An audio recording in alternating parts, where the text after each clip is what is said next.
ሰላም ጤና ይስጥልኝ ወደ ፕሮግራሜ ተከታታዮች ቤተሰባችን የቴሌቪዥን አገልግሎት እንግዲህ አሁን ሰዓቱን ጠብቆ ወደ እናንተ መጥቷል። እኔም አቅራቢው ፓስተር ደረጀ ግርማ እንግዲህ ባለፈው ሳምንት የጀመርነውን ትምህርት እንደገና ለመቀጠል እግዚአብሔር እድሜና ጊዜ ሰጥቶን ደግሞ ጌታ ረድቶን በሳምንቱ እንደገና ተገናኝተናል። የክርስቲያናዊ ቤተሰብ ውቅር በሚል ርዕስ እንግዲህ የጀመርነው ትምህርት አለ።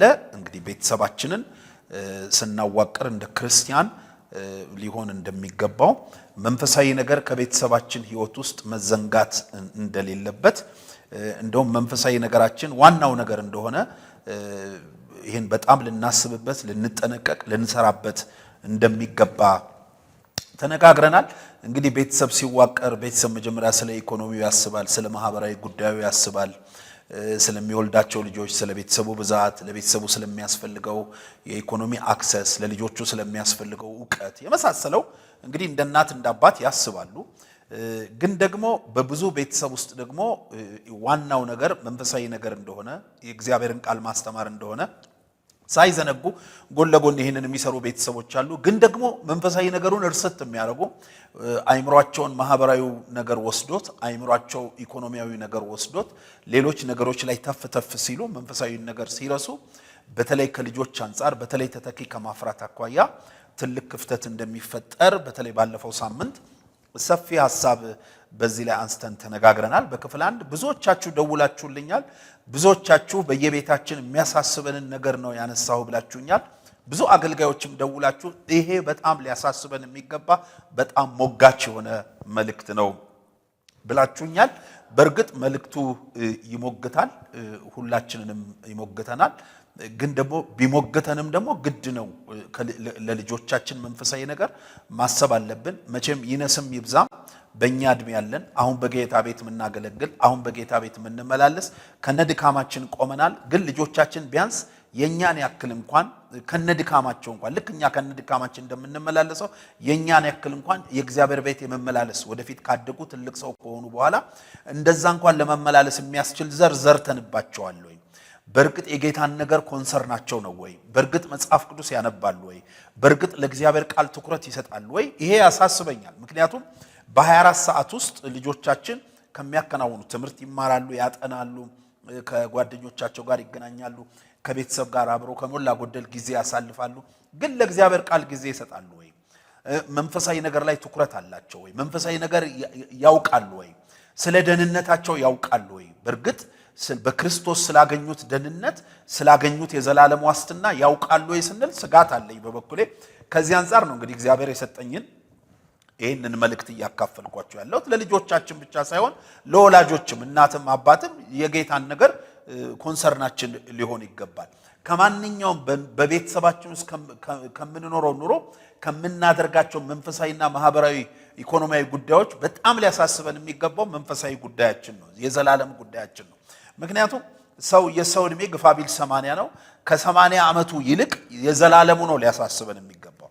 ይሄ ማለት የ80 ዓመቱን የምድሩን ቆይታችንን ኢኮኖሚያችንን ማህበራዊ ጉዳዮቻችንን ሌሎች ጉዳዮቻችንን ኢግኖር እናርግ ወይም ኔግሌክት እናርጋቸው አይደለም። ግን ጎን ለጎን የመንፈሳዊ ነገራችን ጉዳይ ሊያሳስበን ይገባል።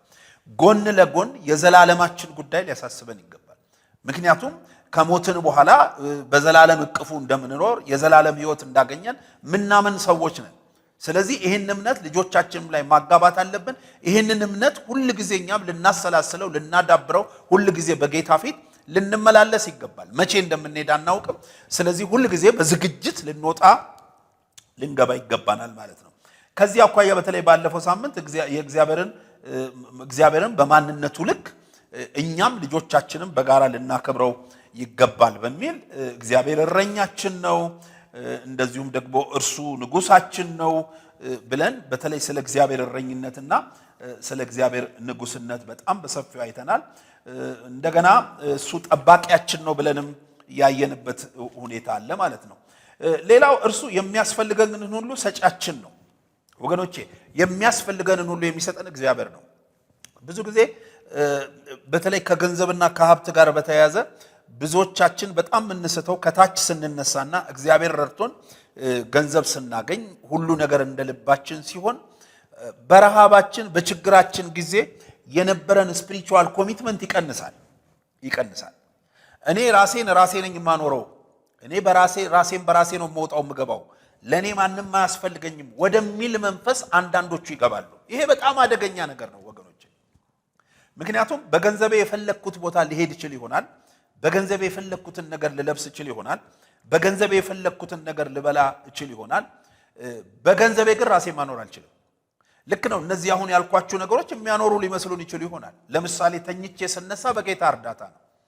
በገንዘቤ አይደለም የልብ ምቴን እያስቀጠልኩ ያለሁት፣ በገንዘቤ አይደለም የደም ዝውውሬን እያስኬድኩ ያለሁት፣ በገንዘቤ አይደለም በጤናውዬ በጤና የምገባው፣ በጤና ተኝቼ በጤና የምነሳው፣ በገንዘቤ አይደለም የምተነፍሰው። ዛሬ ውስጣችን ላሉ ሲስተሞች እንክፈል ብንል ገንዘባችን አይችለውም።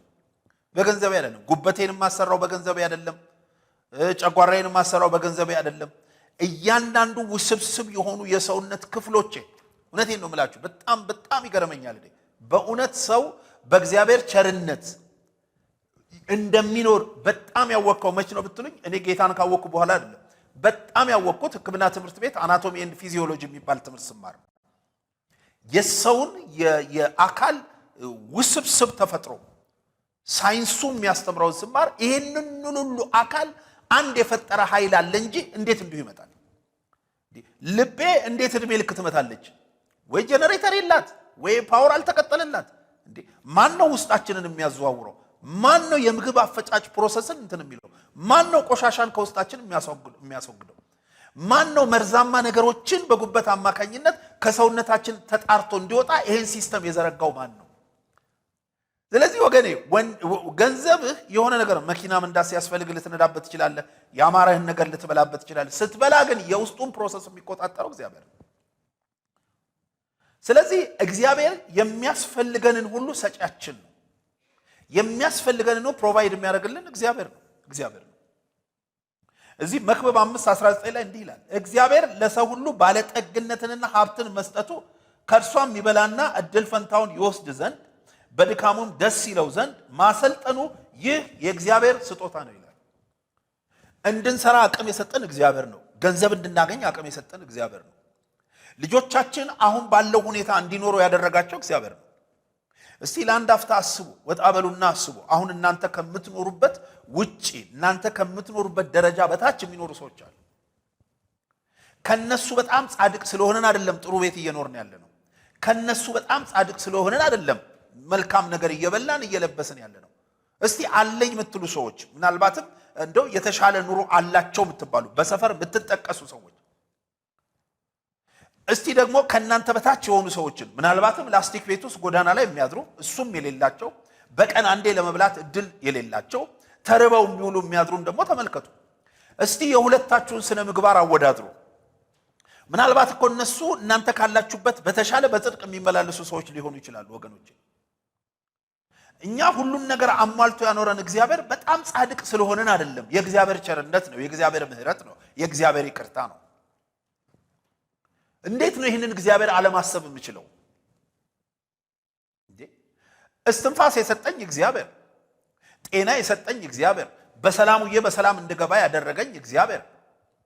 ጤና ስለሆንኩ እኮ ነው አሁን ስክሪናችሁ ፊት ቁጭ ብላችሁ እኔን የምታዩኝ። ጤና ስለሆንኩ ነው ተዘጋጅቼ መጥቼ የማስተምራችሁ። አለማመስገን እኮ አይቻልም። በማን ነው የተፈጠርነው? በማን ነው የመጣ ነው? በማን ነው ያደግነው? ማን ነው ፕሮቫይድ ያደረገልን ነገሮችን? እግዚአብሔር እኮ ነው ወገኖቼ፣ እግዚአብሔር ነው። ተው አንርሳ፣ የትላንቱን አንርሳ። ምናልባት ለምሳሌ እኔን አሁን ቴሌቪዥን ላይ ስታዩኝ ወይም አሁን ባለው ሁኔታ ስታዩኝ አይ በቃ መሰረቴም እንዲሁ ሊመስላችሁ ይችላል። አይደለም እንዴ! ትላንት የተነሳውበትን ካሰብኩ ሳልወድ በግድ እግዚአብሔር እንዳከብር ያደርገኛል። የትላንት የችግር ዘመኔ፣ የትላንት የረሃብ ዘመኔ፣ የትላንት የርዛት ዘመኔ የግድ እግዚአብሔር እንዳስበው ያደርገኛል።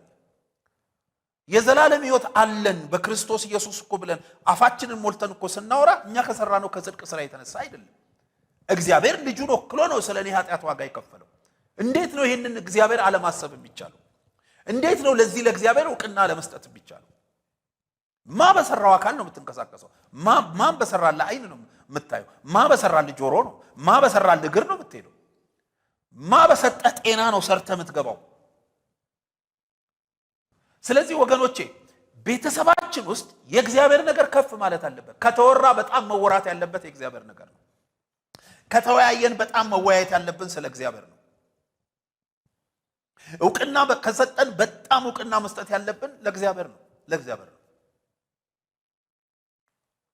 በጣም መወያየት ካለብን በጣም ሊያሳስበን ከተገባ ለዘላለማችን ነው ማሰብ ያለብን። ምክንያቱም ሁሉም ነገር እዚህ ቀሪ ነው፣ እዚህ ምድር ላይ ቀሪ ነው። ስለዚህ እግዚአብሔር የሚያስፈልገንን ሁሉ ሰጫችን ነው። ጤና ቢሆን የሰጠን እሱ ነው። ምን በላውን ቢሆን የሰጠን እሱ ነው። ሞገስ ቢሆን የሰጠን እሱ ነው። የአገልግሎት ቅባት ቢሆን የሰጠን እሱ ነው። አረ የዘላለም ሕይወትም ቢሆን የሰጠን እሱ ነው። ለዚህ ነው መዝሙረኛው ይሄ ገባውና መዝሙር 112 ከ1 እስከ 10 ላይ እንዲህ ይላል፣ እግዚአብሔርን የሚፈራ ትእዛዙንም እጅግ የሚወድ ሰው ምስጉን ነው ይላል። ዘሩ በምድር ላይ ኃያል ይሆናል። ዘሩ በምድር ላይ ለሱ አይደለም፣ ለዘሩ ኃያልነት እግዚአብሔር ይጠቅማል። በምድር ላይ ኃያል ይሆናል ይላል። የቅኖች ትውልድ ትባረካለች ይላል። እግዚአብሔር ሁል ጊዜ ስራው ልጆቹን መባረክ ነው። ይውላችሁ እግዚአብሔርና ሰይጣን በምን ይለያሉ? ሌባው ወይም ሰይጣን ሊሰርቅ፣ ሊያርድ፣ ሊያጠፋ ነው የሚመጣው። እግዚአብሔር ግን ሕይወት እንዲሆንልን እንዲበዛልን ነው የሚመጣው። የጌታ መንፈስ ወደ እኔና ወደ እናንተ እግዚአብሔር ሁሌ ለጥቅማችን ነው ይፈልጋል። እግዚአብሔርን እመኑ፣ ጸልዩ፣ ቸርችን እኮ ስንል አንዳንዶች የአባላት ቁጥር ለመሙላት ይመስላቸዋል። አንዳንዶች ደግሞ በድርጅት መንፈስ ያስቡና ሃይማኖታችንን ለማስፋፋት ይመስላል። አይደለም። እግዚአብሔር ካንተ አይፈልግም። እግዚአብሔር ግን ላንተ ያስፈልጋል። እግዚአብሔር ላንቺ ያስፈልግሻል። አሁን ያለን ንብረት፣ አሁን ያለን ሀብት፣ አሁን ምንኖርበት ኑሮ፣ አሁን ያለንበት ሁኔታ የተወሰነ ድረስ ይሸኘንና አቅም ያጣል።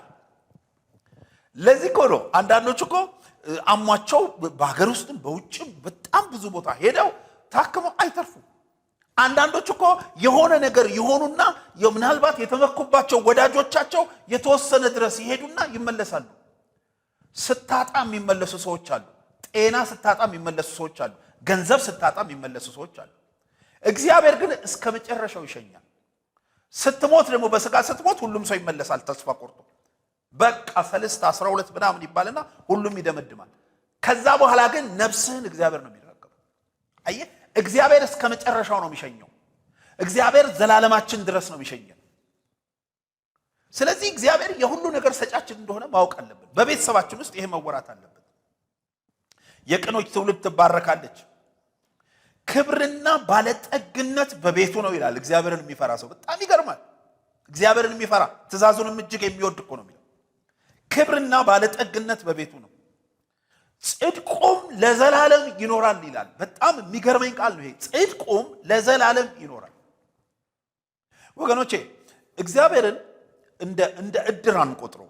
እግዚአብሔርን እንደ ኢንሹራንስ አንቆጥረው። በዚህ መንፈስ እግዚአብሔርን የምንከተል ከሆነ በጣም ከባድ ነው፣ ስተናል ማለት ነው። አንዳንድ ሰው እግዚአብሔርን በምድር ላለው ነገር ብቻ ፕሮቫይድ እንዲያደርግልኝ ብሎ የሚከተላል። ልክ ነው፣ እግዚአብሔር በምድር ያለውን ነገር ፕሮቫይድ ያደርግልናል።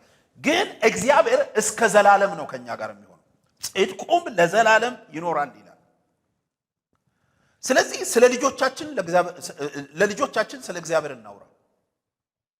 እግዚአብሔር ስሙ ከፍ ይበል በቤታችን፣ ማንም ይክፋው። ሁሌ ግን እግዚአብሔር ስሙ ከፍ ይበል በቤታችን። ሁሌ ስለ እግዚአብሔር እንነጋገር፣ ሁሌ እንጸልይ፣ ሁሌ እንወያይ። የመጽሐፍ ቅዱስ ጥናት ይኖረን። እንደገና እንዲህ ይላል፣ ቸር ሰው ይራራል ያበድራል፣ በፍርድም ነገሩን ይፈጽማል፣ ለዘላለም አይናወጥም ይላል። የጻድቅ መታሰቢያው ለዘላለም ይኖራል፣ ከክፉ ነገር አይፈራም ይላል። በእግዚአብሔር ለመታመን ልቡ የጸና ነው፣ ጠላቶቹ ላይ እስኪያይ ድረስ ልቡ ጽኑ ነው፣ አይፈራም። ቀንዱ በክብር ከፍ ከፍ ይላል ይላል። እግዚአብሔር ከፍ ያደርጋል። አሁን ከምንታምንባቸው በእጃችን በዙሪያችን ካሉን ነገሮች ሁሉ በላይ እግዚአብሔርን ሀብታችን እናድርግ። እግዚአብሔርን ትቶ የት ይደረሳል? ይገርማችኋል። አንዳንድ ሰው እንደው የተወሰነች ትንሽ መብላት ሲጀምር ትላንት ከችግር ያወጣውን ትላንት ከረሃብ ያወጣውን እግዚአብሔርን ይረሳና ቤተክርስቲያን እንኳን ለመምጣት ጊዜ ያጣል። በጣም ይገርማል።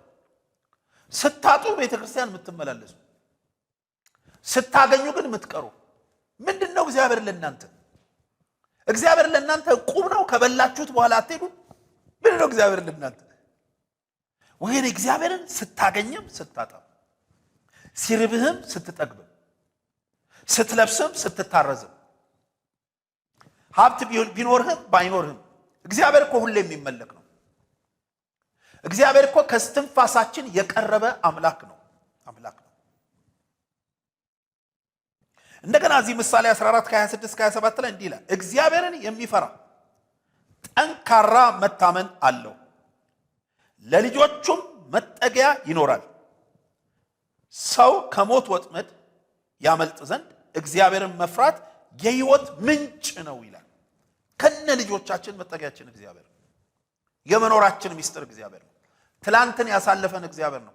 ትላንት እጃችን ላይ ሲኖረን አይተው የቀረቡን ዛሬ ግን የሸሹዋሉ ስናጣ፣ ግን እግዚአብሔር ዛሬም አለ። ትላንት አግኝታችሁ ዛሬ ያጣችሁ ብዙ ወዳጆች የሸሿችሁ። በጣም የሚገርማችሁ ነገር ኮንዲሽን አይቶ የማይቀርብና የማይሸሽ እግዚአብሔር ነው። አንኮንዲሽናል የሆነ አምላክ። አያችሁ፣ ዛሬ ሲኖራችሁ ብዙዎች የከበቧችሁ፣ ለእግዚአብሔር ጊዜ ያጣችሁ። በጣም ይገርማል። ብዙዎች እኮ ለእግዚአብሔር ለመጸለይ እግዚአብሔርን ለማምለክ የባረካቸውን እግዚአብሔርን እሱን አመልካለሁ ለማለት የሚያፍሩ ሰዎች አሉ። ምን ያሳፍርሃል አንተ? ከችግር ያወጣህን እግዚአብሔር ክርስቲያን ነኝ ለማለት የሚያፍሩ አሉ። ዓለማዊ ጓደኞቻቸው ፊት ምግብ ላይ እንኳን ለማመስገን የሚያፍሩ አሉ። አንተ እግዚአብሔር የሚያሳፍር አይደለም። ሰው ሳያፍር ጣዖትን እያመለከ፣ ሰው ሳያፍር በእጁ ለቀረጸው ነገር እየሰገደ፣ አንተ ግን ሕያው ለሆነው ለእግዚአብሔር፣ አንተ ግን ለፈጠረ ለእግዚአብሔር፣ ከእናት ማህፀን ጀምሮ ለጠበቀህ ለእግዚአብሔር፣ ላሳደገህ ላኖረህ፣ ከችግር ላወጣህ ለባረከህ፣ ዛሬ እንዲህ ደልቀቅ ብለህ እንድትኖር ከነ ልጆች ሞገስ ኖሮ እንድትኖር ላደረገ ለእግዚአብሔር ምንም አያሳፍርም። አምላክ አያሳፍርም ወገኔ፣ አያሳፍርም። ስለዚህ ሁል ጊዜ እግዚአብሔር የሁሉ ነገራችን ፕሮቫይደር መሆኑን አውቀን ለእግዚአብሔር ዕውቅና መስጠት አለብን በቤታችን ውስጥ።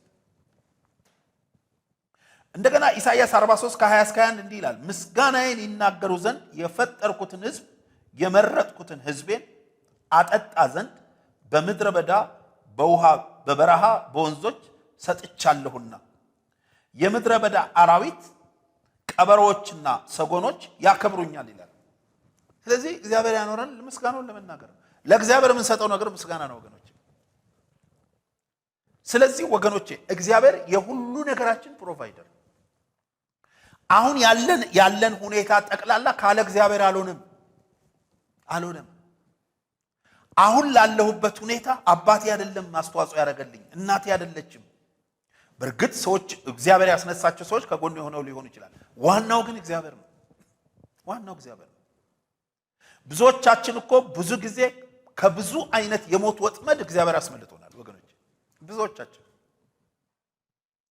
አንድ ቀን እኮ ሰዎች ሁሉ ካንተ ጋር የማይሆኑበት እግዚአብሔር ብቻ ካንተ ጋር የሚሆንበት ጊዜ ይኖራል። አንድ ቀን እኮ በጣም ይወደኛል የምትለው አባትህ ወይም እናትህ፣ መቼም ከነሱ የቀረበ የለም፣ እነሱ የማይኖሩበትና እግዚአብሔር ብቻ የሚያስፈልግ ጊዜ አለ። ዮሴፍን እኮ አባቱ ይወደው ነበር፣ ግን ዮሴፍ ብቻውን በሆነበት ጊዜ እግዚአብሔር ነው ከሱ ጋር የነበረው። ዮሴፍ ወንድሞቹ ወደ ጉድጓድ ሲጥሉት እግዚአብሔር ነበር። አንድ ቀን በምትወረወር ሰዓት እግዚአብሔር ያስፈልጋል። እርግጠኛ ሆኜ እነግርሃለሁ፣ አሁን ብዙ የሚያጫፍሩ ሰዎች በዙሪያ ትናንት አተ ዛሬ አግኝተ ዛሬ ደልቀቅ ብለህ ኖር። አሁን ብዙ የሚያጫፍሩ ሰዎች በዙሪያ ቢኖሩም እንኳን አሁን የእግዚአብሔርን ስም ለመናገር አንዳንዶቻችሁ አፍራችሁ ቢሆንም እንኳን አንዳንዶቻችሁ ከናንተ ጓደኞቻችሁ ክብር አንፃር ስለ ኢየሱስ ለማውራት አፍራችሁ ቢሆንም እንኳን እነሱም አይኖሩበት አንተና እግዚአብሔር ብቻ የምትፋጠጡበት አንድ ቀን አለ። እኔ በህይወቴ ይሄንን አይቻለሁ። እግዚአብሔር ብቻ ያስፈልጉኝን ታይሞች አልፌያቸዋለሁ። እናቴ አቅም እንደሌላት፣ አባቴ አቅም እንደሌለው፣ የወንድም እህቶች አቅም ውስን እንደሆነ የተረዳውበት ጊዜ አለ። ይሄን ስላየሁ ነው መነግራችሁ። ስለዚህ እስከ መጨረሻው የሚያዘልቅ እግዚአብሔር ብቻ ነው። ሁሉን ነገር ፕሮቫይድ ያደረገልን እግዚአብሔር ብቻ ነው። ሁሉን ነገር የሰጠን እግዚአብሔር ነው። ጤና የእግዚአብሔር ነው። አካላዊ ነገር የእግዚአብሔር ነው። እስትንፋስህ የእግዚአብሔር ነው። ተኝተህ እንድትነሳ ያደረገህ እግዚአብሔር ነው። የሥራ ዕድል የሰጠህ እግዚአብሔር ነው። ጠላት ባንተ ላይ ሳይከብ ሳያሟርት ቀርቶ አይደለም። ይሄን ሁሉ ያሳለፈ ገባህም አልገባህም ይሄን ፕሮግራም የምትከታተሉ ሰዎች ገባችሁም አልገባችሁም ዛሬ ላይ ለመድረሳችሁ ዋናው ምክንያት እግዚአብሔር ነው። ገባችሁም አልገባችሁም የመኖርህ ምክንያት እግዚአብሔር ነው። ገባህም አልገባህም ተኝተህ የመነሳትህ ሚስጥር እግዚአብሔር ነው። ገባህም አልገባህም የጤና ሚስጥር እግዚአብሔር ነው። የሥራ ሚስጥር እግዚአብሔር ነው። ስለዚህ ለልጆቻችን ይህን እግዚአብሔርን መግለጥ አለብን። እግዚአብሔር እንደረዳን በቃ ለዚህ ነው መጽሐፍ ቅዱስ በተለይ እስራኤላውያን ይሄንን ለልጆቻችሁ ለልጅ ልጆቻችሁ ተናገሩት ተጫወቱት ይላቸዋል። ተናገሩ። ይሄ ታሪክ የሚነገር ታሪክ ነው። ይሄ ታሪክ የሚያሳፍር ታሪክ አይደለም። ሰው የሆንኩት በእግዚአብሔር ነው ማለት አያሳፍርም። ቀና ያረገኝ እግዚአብሔር ነው ማለት አያሳፍርም። ያበላኝ ያጠጣኝ እግዚአብሔር ነው ማለት አያሳፍርም። ያሳመረኝ እግዚአብሔር ነው ማለት አያሳፍርም። የትዳሬ ሚስጥር እግዚአብሔር ነው ማለት አያሳፍርም። የበረከቴ ሚስጥር እግዚአብሔር ነው ማለት አያሳፍርም። አያሳፍርም። እንኳን ስለ እግዚአብሔር ስለ አንድ ክልል መሪ ሰው ኮራ ብሎ እኮ ያወራል እንትና አለልኝ እያለ። እንኳን ስለ እግዚአብሔር ቀርቶ አንድ ቀን ስለጋበዘው እንትና እኮ አንበሸበሸኝ እንትና እኮ ይሄን ይዞልኝ መጣ ብሎ ሰው ያወራል። እንኳን ስለ እግዚአብሔር ዘላለም ድረስ ስለሚሸኘው ስለ እግዚአብሔር ቀርቶ ዛሬ ላይ ስለሚቀረው መቼ ይሙት መቼ ይኑር ስለማይታወቀው ሰው ያወራል እንኳን ስለ እግዚአብሔር። ስለዚህ ወገኖቼ ስለ እግዚአብሔር ሁልጊዜ እንናገር፣ ለልጆቻችን እንናገር። ስንተኛም ስንነሳም ከአፋችን ላይ አይውረድ የእግዚአብሔር ነገር። ሁሌ እግዚአብሔርን እናክብረው፣ ሁሌ እግዚአብሔርን እናመስግነው። ባለፈውን ሳምንት እንዳልኳችሁ ልጆቻችን ወጥተው ሲገቡ በእግዚአብሔር እንደሆነ ይወቁ። ለልጆቻችን እንንገራቸው። እኔና እናትህ በለው ከባለቤት ጋር ሁንና ላፈራቸዋቸው ልጆች ከዛሬ 10 ከዛሬ 15 ዓመት በፊት ይሄ ነበር። የድሮ ፎቶንም አሳይ። ይሄ ነበር ምን ኖሮ እንዲህ አይነት ቤት ነበር ምን ኖሮ። በጌታም ካሉ ያኔ ዓለማዊ ነበር፣ ያኔ በችግር ነበር፣ ያኔ ነፍሳችን ሁሉ ተጎሳቅላ ነበር። አሁን ግን እግዚአብሔርን አምነን፣ አሁን ግን ጌታን ተቀብለን፣ አሁን ግን ጌታ ረድቶን ይሄንን ሆነናል፣ እንዲህ ተለውጠናል። እግዚአብሔር እንዲህ ነው በልና ንገር። እንዲህ ዕውቅና ስጠው። እግዚአብሔር ካንተ የሚፈልገው ዕውቅና ነው። ዝም ብለህ እግዚአብሔር የሰጠህን እየበላህ እየጠጣህ እየለበስክ እየነዳ ዝም ብለህ እግዚአብሔርን ሳታመሰግን ስትወጣ ስትገባ አይደብርህም እንዴ? እግዚአብሔር እኮ ይኸውላችሁ ለኛ የሚፈልገው ከኛ ምስጋና ነው። ቆይ አንድ ነገር ጠይቃችሁ እንዴ አሁን ከሆነ ሰው ገንዘብ ወሰድኩ የሆነ ሰው አቋቋመ ይልበል ዝም ብላለሁ እንዴ አልልም እኮ። እድሜ ላንተ አያችሁ፣ በወርም በሁለት ወርም ቢሆን እድሜ ላንተ ባንተ ነው እንዲሆንኩት ስትመሰክርለት ሁሉ ደስ ይለዋል እንዴ። እግዚአብሔር እኮ ያንንም ሰው ፕሮቫይድ ያደረገልህንም ሰው አንተንም ደግሞ ሁላችንን ደግሞ የፈጠረ እግዚአብሔር ነው። ዕውቅና ይገባዋል። እግዚአብሔር ከኛ ምንም አይፈልግም፣ ምስጋና ነው የሚፈልገው። እግዚአብሔርን አመስግኑ። ምን ላይ ነበር የምትቀመጠው? አሁን ይሄን ቴሌቪዥን እያየ ያለ አሁን ይሄን ቴሌቪዥን እያየሽ ያለሽ ምን ላይ ነበር የምትቀመጪው? ምን አይነት ቤት ውስጥ ነበር የምትኖሩ?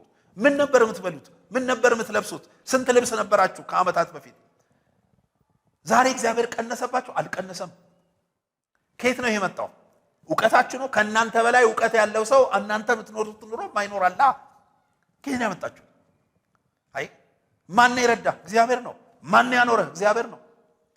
አንዳንዶቹ እኮ ደግሞ ከብዙ አደጋ ውስጥ አንዳንዶቹ እኮ በሐኪም ከተዘጋ ታሪክ አበቃልህ ከተባለ ታሪክ አልፋችሁ ደግሞ ምትኖሩ አላችሁ። ማን ያኖራችሁ? ድንገቴ ነው ያኖራችሁ ዝም ብላችሁ?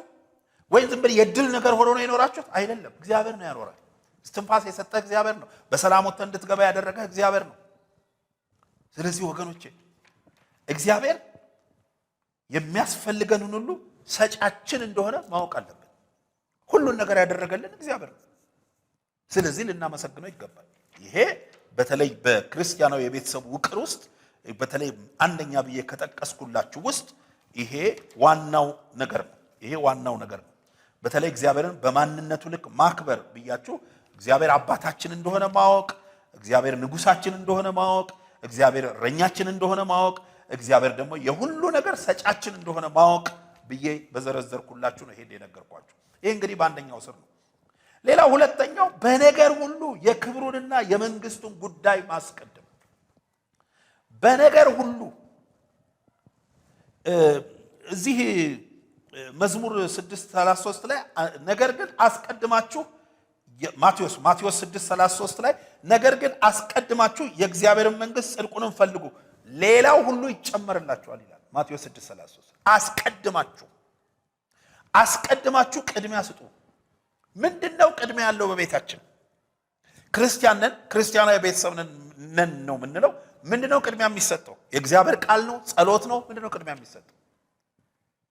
ምንድነው ቅድሚያ የምንሰጠው? ሆሪዞንታሊ ከሰዎች ጋር ስላለን ግንኙነት ነው ወይስ ከእግዚአብሔር ጋር ስላለን ግንኙነት ነው? ማን ነው በቤታችን ከፍ ያለው? ቅድሚያ የሚሰጠው ምንድነው? መንፈሳዊ ነገር ነው ቅድሚያ የሚሰጠው? ስጋዊ ነገር ነው?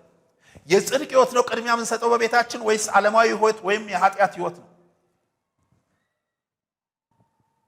ስለዚህ እግዚአብሔር በጽድቅ በመኖር ለሱ ያለንን ኮንሰርን እንድንገልጥ ይፈልጋል። በነገራችን ላይ ሁላችሁ እግዚአብሔር ትእዛዝን ያዘዘን ለምንድን ነው ብለን ስንል አንዳንዶች እኮ ይጠይቃሉ። እግዚአብሔር ለምንድን ነው ይሄን አትንኩ ያን አትንኩ ያለን ለምንድን ነው ይላሉ። እግዚአብሔር ከሱ ጋር ያለንን ሪሌሽንሺፕ እያረጋገጠን እንድንኖር ይፈልጋል። እኛ እንኳን እኮ በልጆቻችን ላይ ህግ አለን። በጊዜ ተኙ፣ ከዚህ ሰዓት በኋላ መግባት አይቻልም፣ እንደዚህ ያንን ባደረጉ ጊዜ የወላጅነት ኢጎ አለን። ደስ ይለናል። ልጄ ያከብረኛል ማለት ነው። ልጄ ያልኩትን ይሰማኛል ማለት ነው ላሉ ልጄ ከኔ ቃል አይወጣም ማለት ነው ላሉ ልጆቻችን የሥጋ ልጆቻችን ከኛ ጋር የመሆናቸው ምልክት የኛን ትእዛዝ የኛን ግሳጼ ማክበራቸው የኛን መመሪያ መቀበላቸው።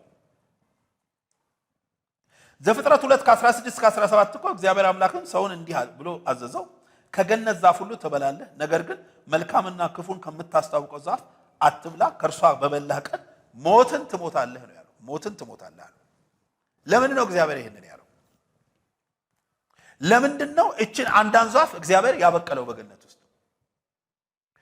እግዚአብሔር የሰው ልጅ እሱን ማክበሩን ምልክት ይፈልጋል ማየት። የሚገርማችሁ እኮ ብዙ ነገር ተፈቅዶልናል፣ የተከለከለው ግን አንድ ነው። በጣም የሚገርማችሁ ነገር ሰዎች እኮ ብዙ ነገር ተፈቅዶልናል። ደስታ ብንፈልግ ዛሬ ታይቶ ነገ የማይጠፋ ደስታ ተፈቅዶልናል። አያችሁ፣ በጽድቅ ኖረን በጽድቅ ህይወት ተመላልሰን በደስታ እንድንኖር እግዚአብሔር የፈቀደልን ብዙ ነገሮች አሉ። እግዚአብሔር ከፈቀደልን ነገሮች አንፃር የከለከለን ነገር ጥቂት ናቸው። እነሱንም ደግሞ ባናደርጋቸው የሚጎድልብን ህይወት የለም። ልብ አድርጉ፣ ባናደርጋቸው እግዚአብሔር ካለን ህይወት አለን። እግዚአብሔር ካለን ደስታ አለን። የሚገርማችሁ ነገር እኮ በገነት ውስጥ አዳምና ሔዋንን ስንመ ጥሩ ምሳሌ ነው የሚሆኑልን። ገነት ውስጥ ሁሉንም ነገር ይበላሉ። እንደኛ እንደውም በሚዛን አይበሉም እኮ። አትብሉ የተባሉት አንድ ነው። ራባቸው አትሉ፣ ጠኔ ደፋቸው አትሉ። ሰይጣን እንዴት እንዳታለላቸው ተመልከቱ። ሰይጣን እግዚአብሔር የፈቀደልንን ነገር አይደለም የሚያሳየን ወገኖቼ፣ ያልፈቀደልንን ከሱ ጋር የምንጋጭበትን ነገር እግዚአብሔር ከፈቀደልን በላይ እንደሚጠቅመን አድርጎ ያሳየናል። ይኸውላችሁ ሰይጣን የፈለገ ወርቅ አስመስሎ ቢያቀርብልን እግዚአብሔር የፈቀደልን ነገር ነው ለኛ ዘለቄታዊ ደስታ ያለው። እግዚአብሔር የወደደው ነገር ነው ለኛ ዘለቄታዊ ደስታ ያለው። ሁለተኛ ነገር ደግሞ ሰይጣን ትልቁ ታርጌቱ ሊሰርቅ፣ ሊያርድ፣ ሊያጠፋ አይደል የሚመጣው። ትልቁ ታርጌቱ የእግዚአብሔርን ሕግ ጥሰን ከጌታ ጋር እንድንጋጭ ነው፣ ከቤቱ እንድንቀር ነው፣ እንድንርቅ ነው። ብዙዎች እኮ ከቤቱ እኮ የቀሩት በዚህ ምክንያት ነው። ብዙዎች እኮ የሚገርማችሁ ነገር ኃጢአትን ሲሰሩ አጥተው አይደለም፣ የተሻለ አላቸው እግዚአብሔር የፈቀደላቸው ሕጋዊ የሆነ ደስታ፣ በጽድቅ የሆነ ደስታ የሚያገኙበት እግዚአብሔር የሰጣቸው ሚንሳል። ሰይጣን ግን የተሻለ ጥቅም እንደሚያገኙ ያረጋቸው ያሳያቸውና ከዛ ከወደቁ በኋላ ግን ይጸጸታሉ። ስለዚህ ወገኖቼ ሁሉ ጊዜ በመውጣት በመግባታችን በቤተሰብ ህይወታችን በነገር ሁሉ የክብሩንና የመንግስቱን ጉዳይ ማስቀደም አለብን። በክብሩና በመንግስቱ ጉዳይ፣ በእግዚአብሔር ንግስና ጉዳይ፣ በጽድቅ ህይወታችን ጉዳይ ምንም ድርድር መደራደር የለብን። የክብሩንና የመንግስቱን ጉዳይ ማስቀደም አለብን። በተለይ በነገር ሁሉ የክብሩንና የመንግስቱን ጉዳይ ማስቀደም የሚለውን ሳምንት ከዚሁ ቀጥልላችኋለሁ። በክፍል 3 ሳምንት እንገናኛለን። እስከ ሳምንት ቸርን ሰንብት። ወዳችኋለሁ። ባባይ